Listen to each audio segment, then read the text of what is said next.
John, tougher to play golf against, Tiger Woods or Michael Jordan? Well, they're both the same in the sense that their will to win and talk trash at the same time is second to none. I guess Larry Bird would be throw him in there in the basketball world. But tougher to play against Tiger Woods because he's almost impossible to beat. How many strokes do you get when you play against Tiger? How many do you get when you play against Jordan? So in the heyday of me being in better shape and Tiger being the number one player of the world, we would have this fun little match where we'd have three different matches. He'd give me one aside in one match, two aside in the second match, and three aside in the third match. Now, he would win about 90% of the time in the one aside. I would win most of the time at three aside, and it always came down to two aside. So I guess the two aside was the match that would always come down to that last hole. And I would say that most of the times I had a 7 to 10 footer to either win the match or push the match, and he would chuckle and know that I was probably going to miss it, and I did. What kind of trash talk, though, are you getting?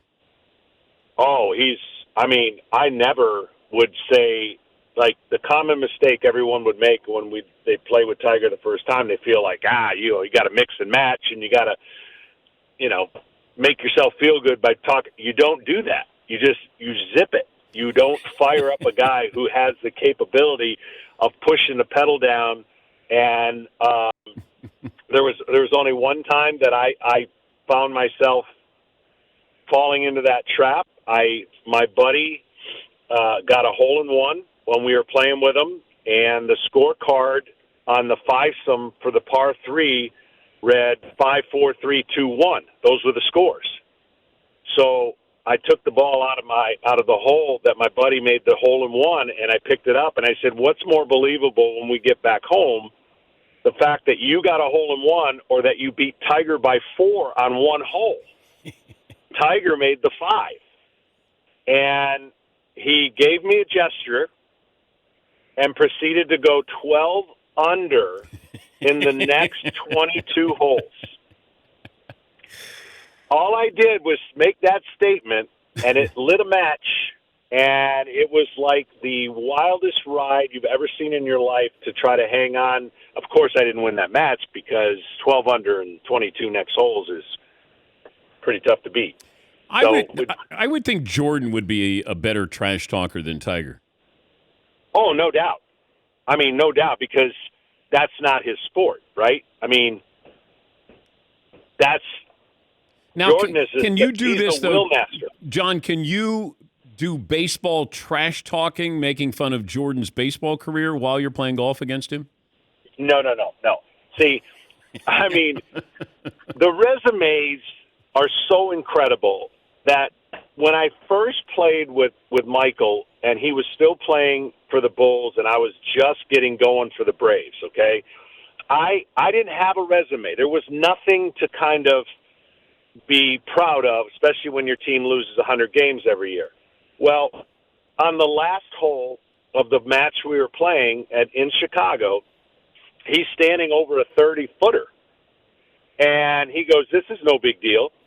And he starts reciting his resume. 6-time this, 4-time that. It was impressive just to hear if someone else was saying it, and he made the putt. So now I've got a 7-footer to win the match, and I stand over the putt, and I've got nothing to say.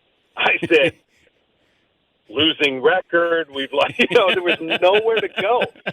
Luckily, I made the putt, but over the years, there's nobody that wills himself that isn't a professional golfer than Michael Jordan, and he will let you have it, and it is an absolute.